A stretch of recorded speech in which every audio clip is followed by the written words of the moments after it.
Should I begin now?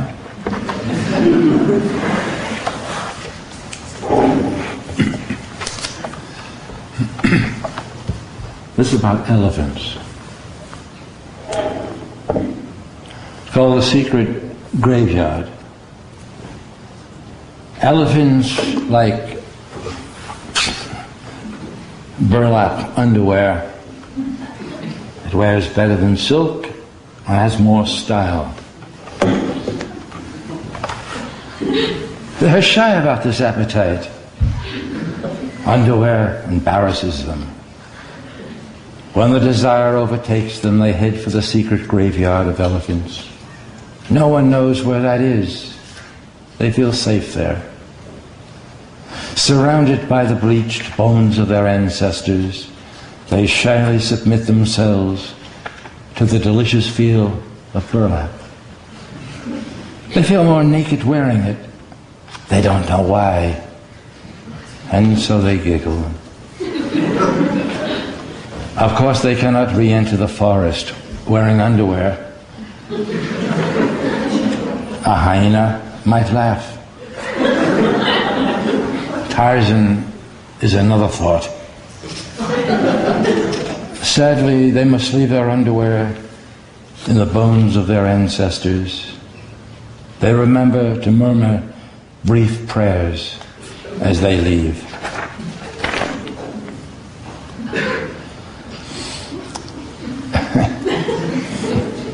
This is called A Letter from Home. It's about a guy who writes home.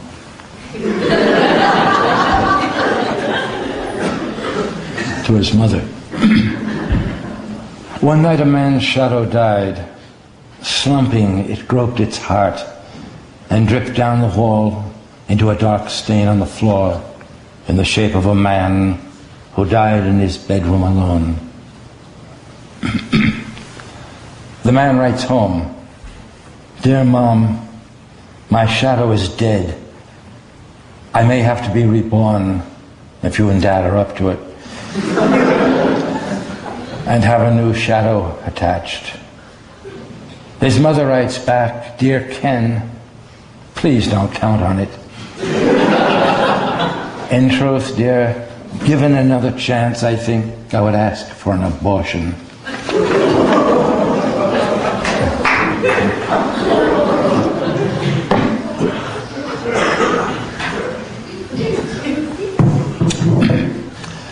This is called That, because it has a lot of that's in it. That a horse refused, a man decided to gallop into the hills by himself. That, as he galloped, he thought, why had he never galloped before? Thinking, am I not as good a galloper as my horse? And thought, could he not eat hay and oats just as well too? That, when he returned from the hills, he told his wife that he was as good a horse as his horse, and that he had decided to fit himself up with horseshoes. That, she said, but don't forget the nails, for the want of a nail, a battle was lost. And so he had a dinner of hay and oats, and later fitted himself up with horseshoes, not forgetting any of the nails. This one, I might as well. It's called the glandular condition. After going through an inventory of names, they decided to name their daughter Testicle after one of Father's glands.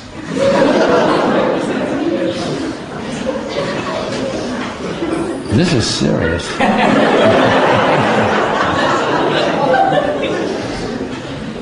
And since Testicle had a twin sister,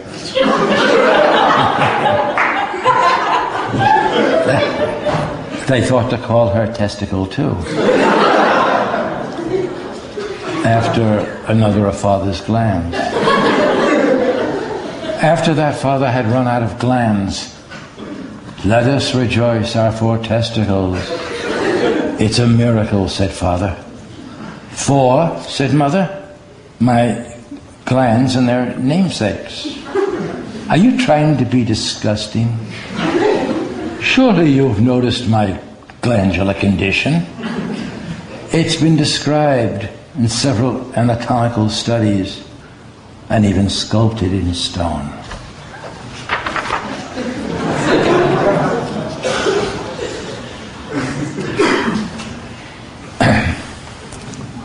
This is called the new father. A young woman puts on her father's clothes and says to her mother, I'm your new husband. Just you wait till your father gets home, scolds the mother. He's already home, says the young woman. Please don't do this to your father. He's worked so hard all his life, says the mother. I know, says the young woman, he needs a rest. When the father gets home, he is dressed in his daughter's clothes. And as he steps into the house, he calls, Hi, Mom and Dad, I'm home.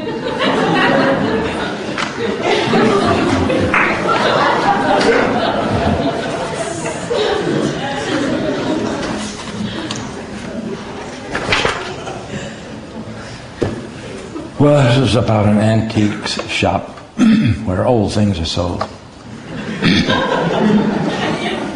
It's called the Antiques Shop. There was a man who wanted to buy an old man in an antiques shop. How much for that old man? You do me too much honor.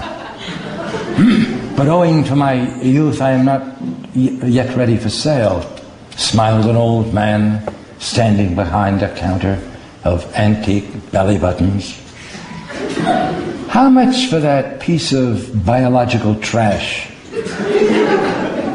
One man's trash is sometimes another man's treasure, smiled the old man who was wearing a belly button on his forehead like a third eye. You're old enough to be dead, said the man, but still young enough to be put on a stick for a scarecrow. So how much are you asking for that old man? He's not old enough to be sold as an authentic antique, smiled the old man who was now wearing the belly button on one of his earlobes. By the way, what's with that belly button? Oh, that! I'm trying to find the right place to grow my new umbilical cord. But you're too old for an umbilical cord. I know, smiled the old man. Isn't it wonderful?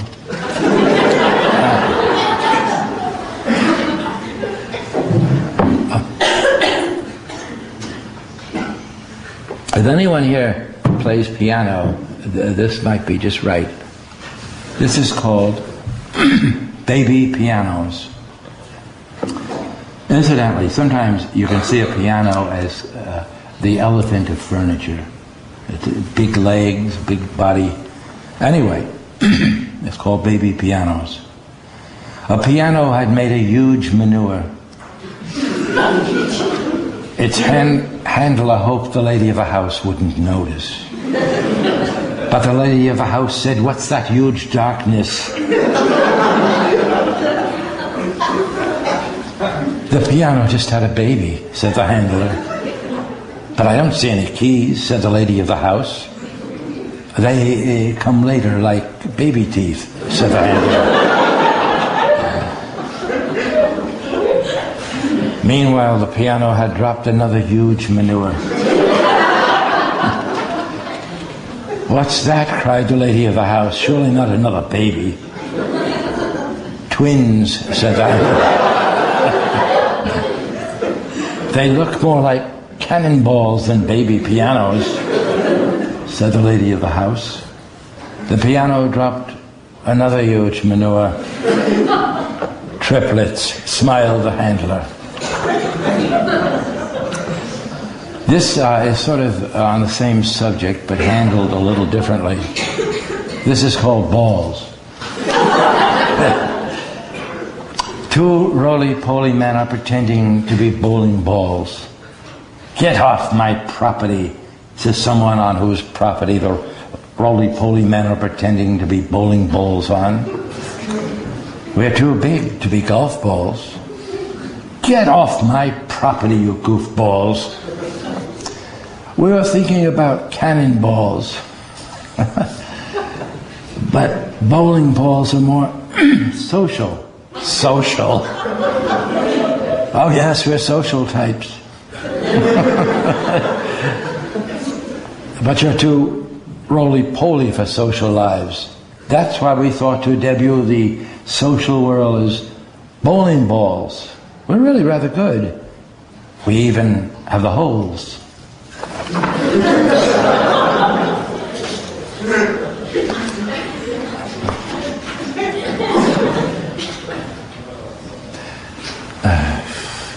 This one is probably familiar to a lot of people, the subject matter. It's a relationship between a doctor and patient. It's called Madame's Heart. She had fallen in love with her doctor's stethoscope, the way it listened to her heart. The doctor said, "Would you like to honeymoon with my telescope? You should see how it extends itself into the night for the heavenly body." "Oh, but your microscope is so nearsighted." "But how about my periscope? It rises out of the mattress with a cunning eye for back doors." "That's even more disgusting than your kaleidoscope."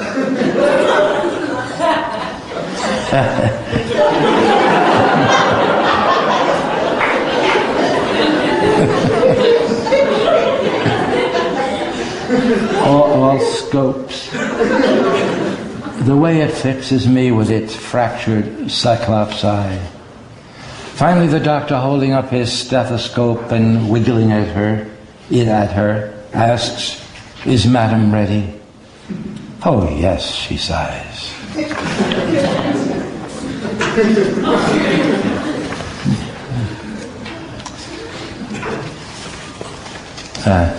This one is sort of difficult because it deals with kind of spiritual matters.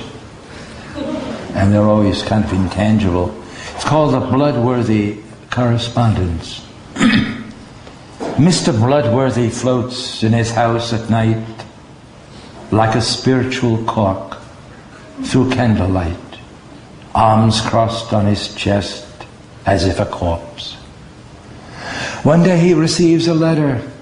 "Dear Mr. Bloodthirsty, I live just across the way, and I've watched you floating through your house at night, window by window in candlelight." Mr. Bloodworthy, moved by his neighbor's interest, writes back, "Thank you for keeping an eye on me. As I float, I shall be thinking of you, watching me from the dark windows of your house. But please, my name is Bloodworthy, not Bloodthirsty. With many thanks, your grateful neighbor, Mr. Bloodthirsty."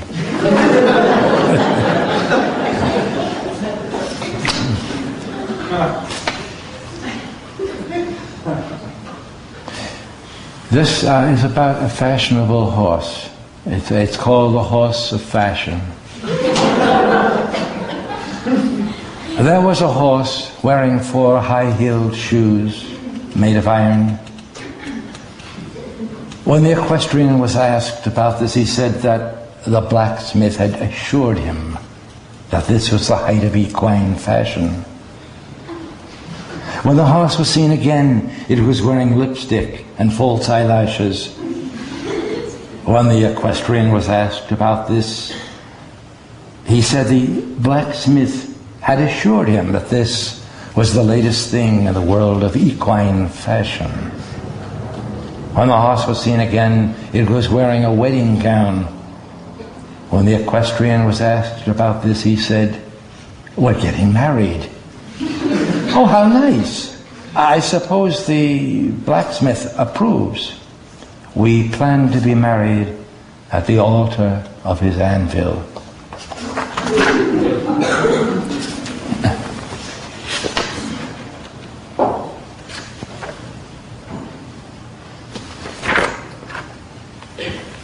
Nocturne. About an old woman.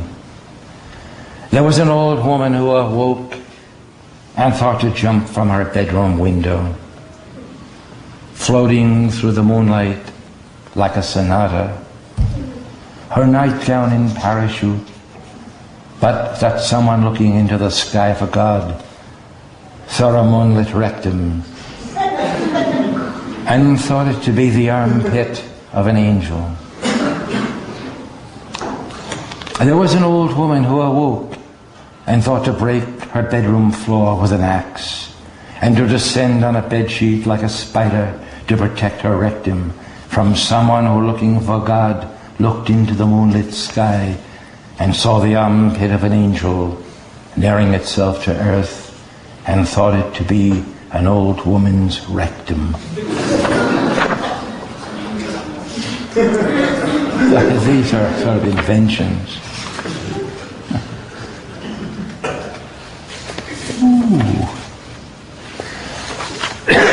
Here's another sort of a night thing. It's called night song. Some have confused bats with mice. There are differences. One major thing is that mice never entangle themselves in human hair. Once a bat gets into your hair, you have either to give yourself to the kind mercies of a guillotine or live the rest of your life like an infested belfry. If mice are interested in human hair, it is the hair found at the lower end of the woman's torso. They love the idea of secret passageways. They come at night, scampering in and out of her thighs, dragging their tails through the down of her nest.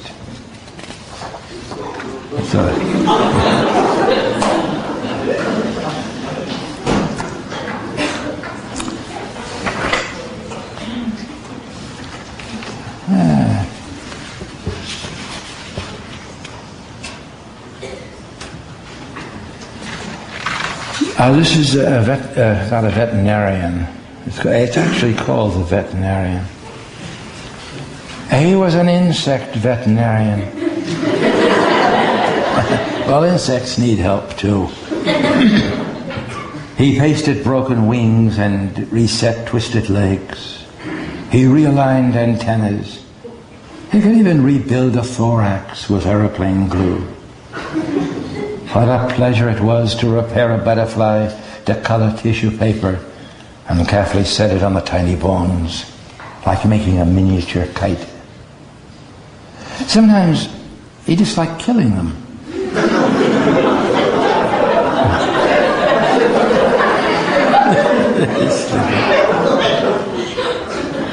Why not, he thought.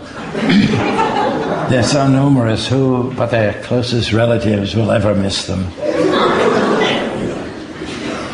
Then he'd go charging with a fly swatter and a can of bug spray, murmuring to himself, "This place is really infested.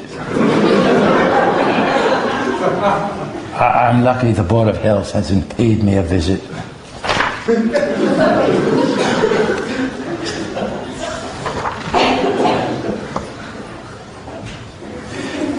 This is about a cyclops, a one-eyed guy. It's called one eye.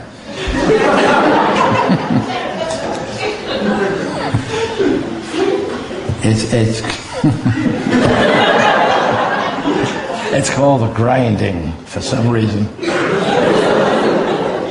Cyclops needs glasses. His oculus grinds him a monocle. Then Cyclops goes looking under women's dresses to see if there's anything up there that might interest him.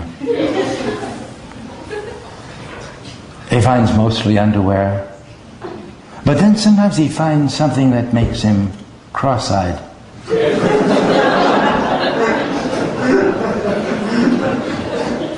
This brings him back to his oculist to have his monocle reground. Then he goes back to looking under women's dresses, but still finds mostly underwear. Cyclops scratches his head and returns once more to his oculist.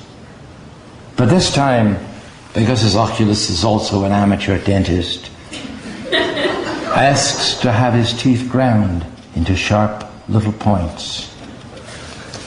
He grinds glass and he grinds teeth.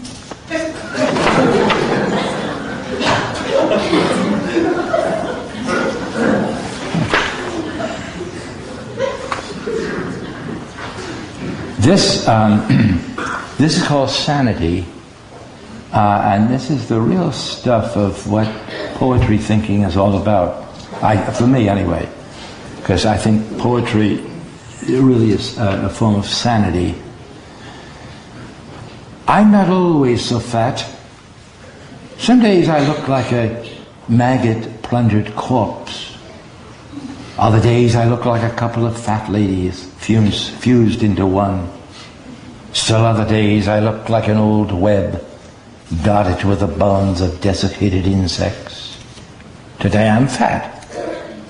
But as I say, I am not always so fat. Why, only minutes ago I was as thin as a sheet of onion skin with a death notice printed on it. Maybe I'm insane, but I don't think so. Which may be the sign that I am. But if I admit to being insane, perhaps I'm not.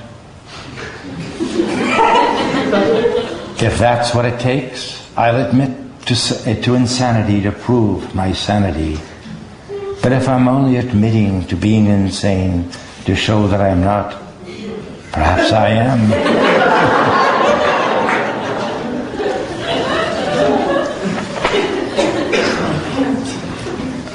This is a very long one.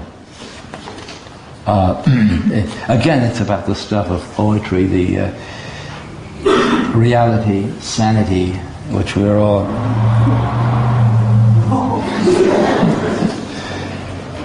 It's got a long title, too. It's called The Reality Argument. Some brief notes on how things come to exist, the question of random selection and or purposeful manufacture, with a view towards finding the... I'm still in the title. With a view towards finding the theory of everything. Who has not awakened in the night, wondering if the illness called childhood was not born by an infestation of dolls? So let us speak of dolls. Lead soldiers and teddy bears, Raggedy Anns and fist puppets, mama dolls and all the famous bedwetters. Like most of us, most dolls are mass-produced. Raggedy Ann may look like a rural maiden, but even she has a secret agenda. It is the reality argument, the central theme of poetry. A seductive teddy bear teaches a child philosophy. Poetry comes later. And whether this is true or not, certainly I was going to be a writer, because that is what I have become. What will be already, what will be has already to exist before it does. Otherwise it should never exist at all. Sometimes a sacrifice is necessary to assure a harvest not yet planted. A C-section performed with a penknife on the cloth breast, or a cotton heart is delivered to the stone altar of a child's heart. One day it was raining, and a big sissy doll sitting by a window had tears on her cheeks. And this is how someone begins to understand that there might be more to the human heart than he first allowed. The problem is that one is always in danger of profundity. A man invites dolls to his house for cookies and milk, with a bit of bourbon to take the edge off. Sue Ann, a big sissy doll dressed in pink and lace, and Raggedy Ann dressed as a rural maiden. He locks the door and begins to undress them. Suan reveals a huge delta of black thatch beginning at her navel and ending at her knees.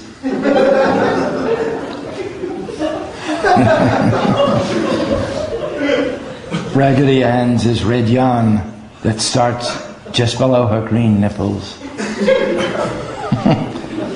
and ends at her ankles. What will be has already to exist before it does.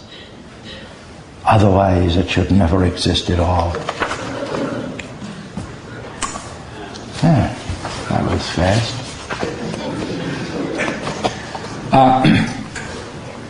This is about a parrot. His name is Polly. It's called Thus Spake Polly. A man had a parrot named Polly who was always saying, "Polly wants a cracker." The man asked her why she was always referring to herself in the third person.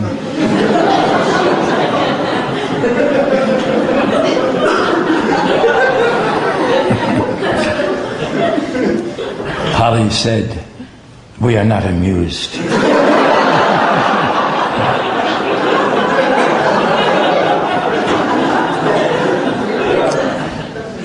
And now why the royal we?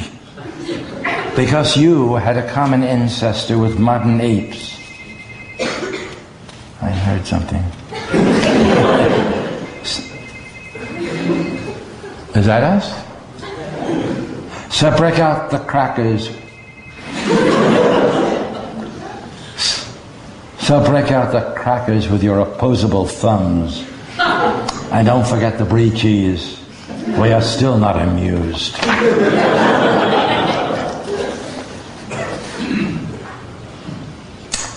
Okay. This is called wings, all kinds of wings. For instance, in the wing of some old house, that's a wing, mounted under glass, a collection of wings. The wing of a butterfly decorated with a false eye that occasionally blinks. A thimble acting the urn that holds the ashes of a moth's. One of scrotum and finger bones that had grasped the night like a terrible hand, dark as the night it grasped.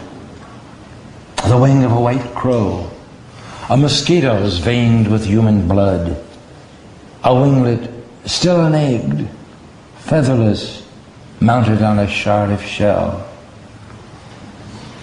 The invisible one, like something in a pawn shop waiting to be redeemed by an angel. The wing of some famous nose, mounted on a toothpick like an hors d'oeuvre, still flared with its last contemptuous breath. Wings that had managed the air in such a way as to be free of the earth, gliding, fluttering, sometimes soaring so high that the earth seemed hardly there at all.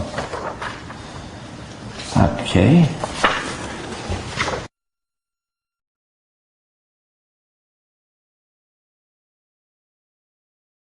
Listening to it. Call my head.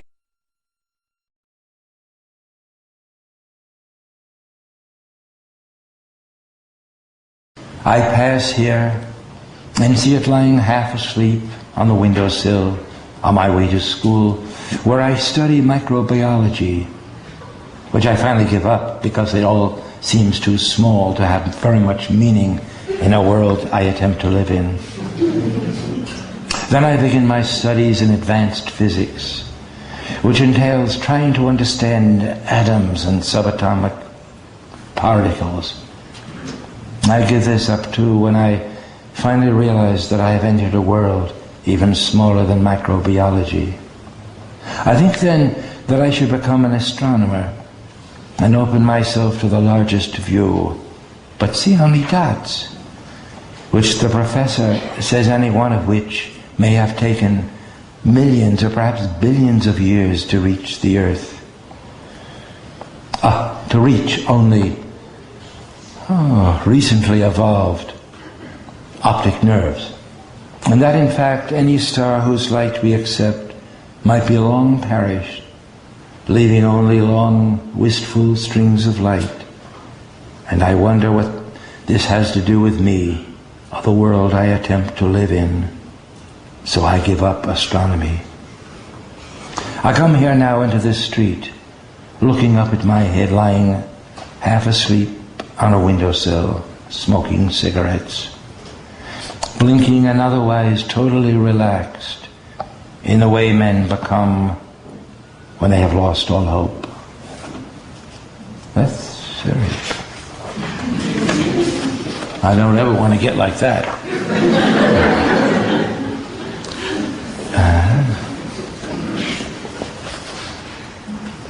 Here's an old favorite called The Ox. There was once a woman whose father over the years had become an ox. She would hear him alone at night, lying in his room. It was one day when she looked up into his face that she suddenly noticed the ox. She cried, "You're an ox!" And he began to moo, with his great pink tongue hanging out of his mouth. He would stand over his newspaper, turning the pages with his tongue, while he evacuated on the rug. When this was brought to his attention, he would low with sorrow and slowly climb the stairs to his room, and there spend the night in mournful lowing. These are old favorites. This is about sheep. It's called Counting Them. Counting Sheep, I should say. A scientist has a test tube full of sheep. He wonders if he should try to shrink a pasture for them. They are like grains of rice. He wonders if it's possible to shrink something out of existence. He wonders if the sheep are aware of their tininess, or if any of them, or if they have any sense of scale. Perhaps they just think the test tube is a glass barn. He wonders what he should do with them.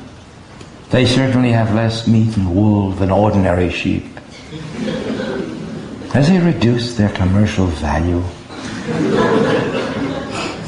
He wonders if they could be used as a substitute for rice, a sort of woolly rice. He wonders if he just shouldn't rub them into a red paste between his fingers. He wonders if they're breeding or if any of them have died. He puts them under a microscope and falls asleep counting them. These are sort of dreamy things. Sleep.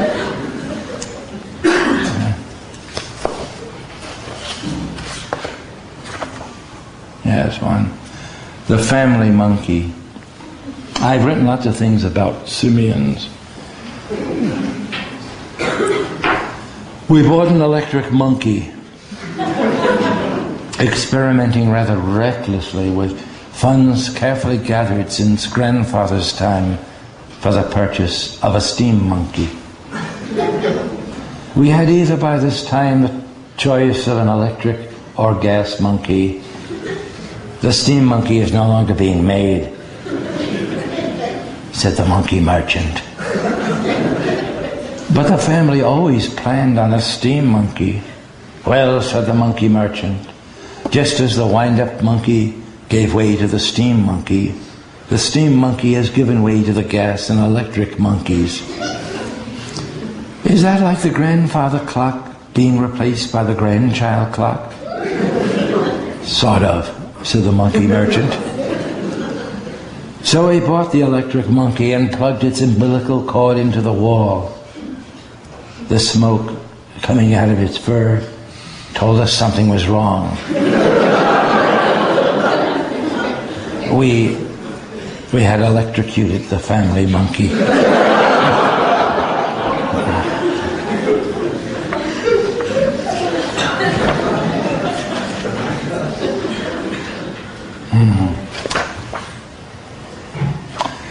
This is a kind of a love thing. I write love things. Rarely. Actually, it's about people who have just been married. It's called the head bumping in the dark. My parents always kept an old man in the rafters of the house. It brings good luck that an old man is perched in the dark against the roof. And if you can hear his bald head bumping the roof as he shifts in the dark, you may have one wish. Now it was that I had married a wedding cake, and it was that we took luck to live in the rafters of our house, and listened for his bald head against the roof to begin our conjugal delights. I took my bowl of oatmeal to the bedroom.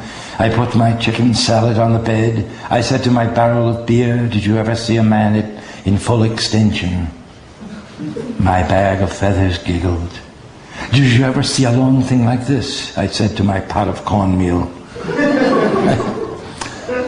My peach tree sighed as if the wind were breathing through her peaches, and we heard the old man's head bumping in the dark against the roof. Yeah, I can write love stuff too.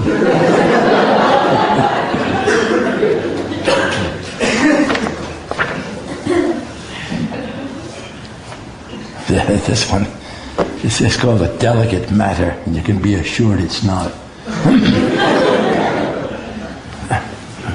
It's about courting.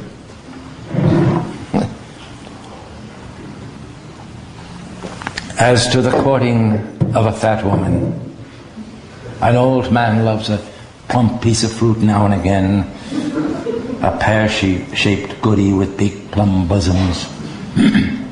As to the courting of a fat woman, one says, oh, my chicken bone.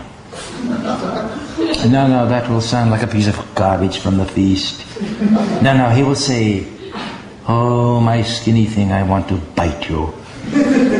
No, she will think the old man mocks her heft. It is best to ignore her bulk. It is best to think of her as a great sailing ship, and to stand on her and sing some national anthem. Women are enthralled by patriotism. Will she say, get off my body, you cruel thing? But you are like a huge water vehicle in which I would sail to paradise.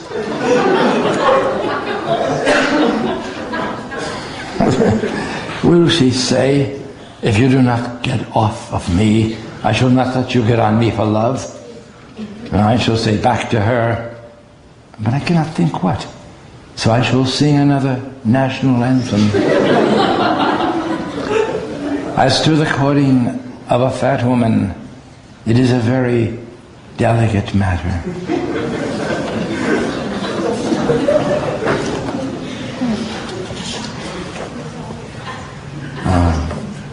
This is about an automobile. It's called the automobile. A man had just married an automobile. You see, these are all love things now. A man had just married an automobile. But I mean to say, said his father, that the automobile is not a person, because it is something different. For instance, compare it to your mother. Do you see how it is different from your mother? Somehow it seems wider, doesn't it? And besides, your mother wears her hair differently. You ought to try to find something in the world that looks like mother. I have mother. Isn't that enough of a thing that looks like mother? Do I have to gather more mothers? They're all old ladies who do not the least excite any wish to procreate, said the son. You cannot procreate with an automobile, said father. The son shows father an ignition key. See, here's a special penis, which does with the automobile as the man with the woman. And the automobile gives birth to a place far from this place, dropping its puppy miles as it goes. Does that make me a grandfather? Said father. That makes you where you are when I am far away, said the sun. Father and mother watch an automobile with a just married sign on it, growing smaller in a road.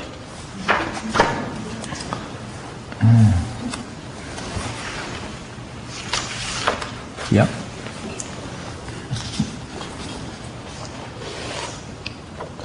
This is sort of an abstract. It's called a large thing. I don't know if you'll make much sense of it, but I do. It's about a large thing. It's not really about love, it's just whatever it is. A large thing comes in. Go out, large thing, says someone. The large thing goes out and comes in again. Go out, large thing, and stay out, says someone. The large thing goes out and stays out. Then that same someone who has been ordering the large thing out begins to be lonely and says, come in, large thing. But when the large thing is in, that same someone decides it would be better if the large thing would go out. Go out, large thing, says someone. That same someone. The large thing goes out. Oh, why did I say that, says the someone, who begins to be lonely again. But meanwhile, the large thing has come back in anyway. Good, I was just about to call you back. Says the same someone to the large thing. You say, these things have to be finished.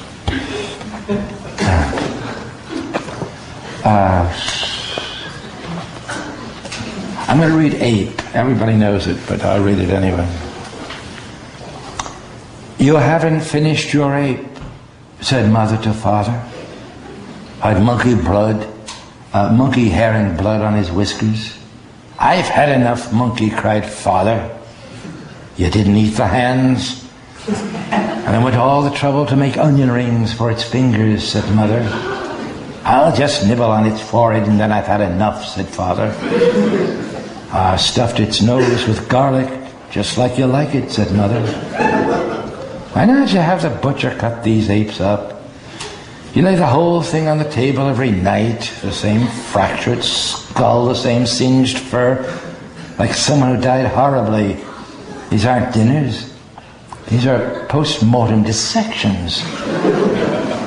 Try a piece of its gum. I've stuffed its mouth with bread, said mother. Ugh, it looks like a mouthful of vomit. How can I bite into its cheek with bread spilling out of its mouth, cried father. Break one of the ears off, they're so crispy, said mother. I wish to hell you'd put underpants on these apes. Or even a jock strap, screamed father. Father, how dare you insinuate that I see the ape as anything more than simple meat, screamed mother. Well, what's with this ribbon tied in a bow and it's private, screamed father. Are you saying that I am in love with this vicious creature? That I would submit my female opening to this brute? That after we had love on the kitchen floor, I'd put him in the oven after breaking his head with a frying pan? And then serve him to my husband, that my husband might eat the evidence of my infidelity? I'm just saying I'm damn sick of ape every night, cried father.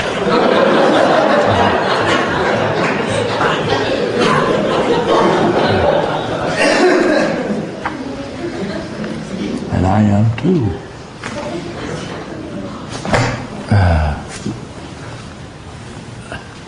I only have 50 more to read. No, not quite 50. 48. I want somebody asked me to read a particular thing, and I thought I might. I forget what it was. Oh, yeah.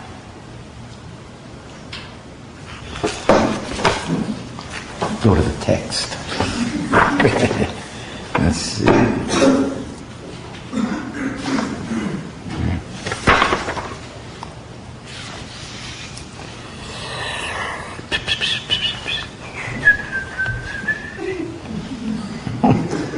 I'll be darned, I can't see it. I don't see it.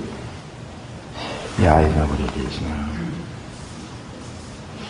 Not the damage. A lot of ape things. A damaged ape. Where the hell is it?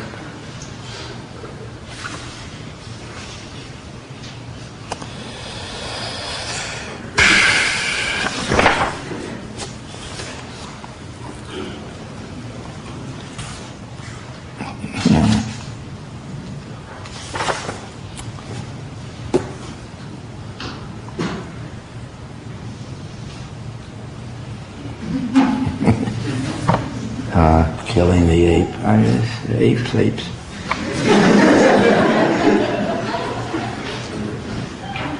Well, yeah, here you go. My fingers are very nimble. Ape and coffee. Somebody asked me to read it, so why not? Ape and coffee. Some coffee had gotten on a man's ape. The man said, "Animal, did you get on my coffee?" No, whistled the ape. The coffee got on me. You're sure you didn't spill on my coffee? Said the man. Do I look like a liquid? Peeped the ape. Well, you sure don't look human, said the man. Well, that doesn't make me a fluid, twittered the ape. Well, I don't know what the hell you are, so just stop it, cried the man. I was just sitting here reading the newspaper when you splashed coffee on it all over me, piped the ape. I don't care if you are a liquid, you better just stop splashing on things, cried the man. Do I look fluid to you? Take a good look, hooted the ape. If you don't stop it, I'll put you in a cup, screamed the man. I'm not a fluid, screeched the ape. Stop it, screamed the man. You are frightening me.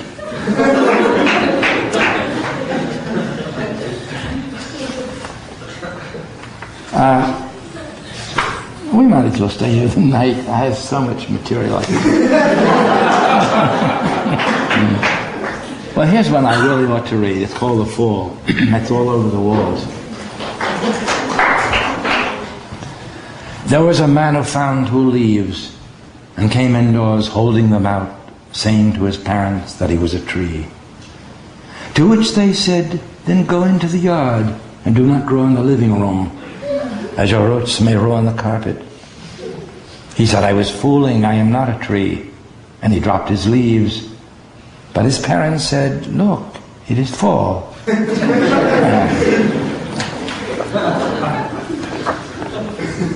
I got hands, pilot. I think your hour is up. No, it's not. Yeah, it is, okay. I won't read any more. I'll just stand here.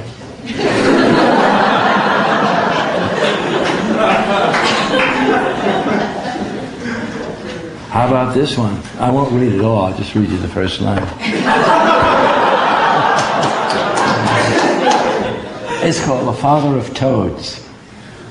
A man had just delivered a toad from his wife's armpit. He held it by its legs and spanked it. Do you love it? Said his wife. It's our child, isn't it? Does that mean you can't love it? She said. It's hard enough to love a toad, but when it turns out to be your own son, then revulsion is without any tender inhibition, he said. You mean you would not like to call it George Jr.? She said. But we've already called the other toad that. Well, perhaps we could call the other one George Sr., she said. But I'm George Sr., he said. Well, perhaps if you hid in the attic, so that no one needed to call you anything, there would be no difficulty calling both of them George, she said. Yes, if no one talks to me, then what need have I for a name, he said. No one will talk to you for the rest of your life. And when we bury you, we shall put father of toads on your tombstone. Okay.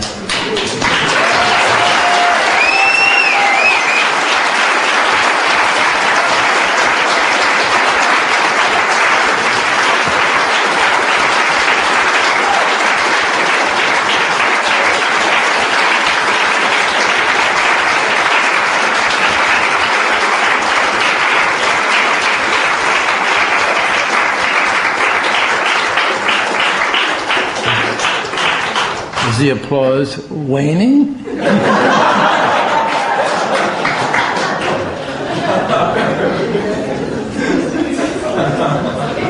I don't hear anything.